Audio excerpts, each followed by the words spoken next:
নমস্কার দর্শক বন্ধু, আমি Manjula Chatterjee. Facebook page, YouTube channel, video.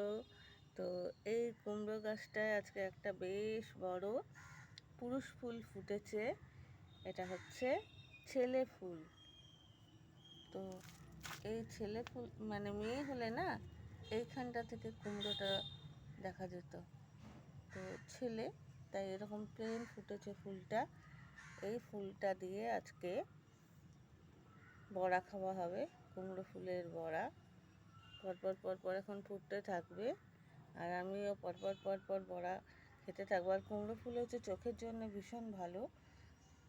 চোখের যে মানে অনেক সময় কম দেখি, তো সেই কম দেখাটাকে মানে অনেকটা উপকার দেয় চোখের জন্য। মোটমাট কুমড়ো ফুল ভীষণই ভালো। এটা পুরুষ ফুল, পিঁপড়ে ভরে আছে, দেখেছেন? পুরুষ ফুলও দরকার, স্ত্রী ফুল হলে পরাগ মিলন করতে সুবিধা হয়। ধন্যবাদ।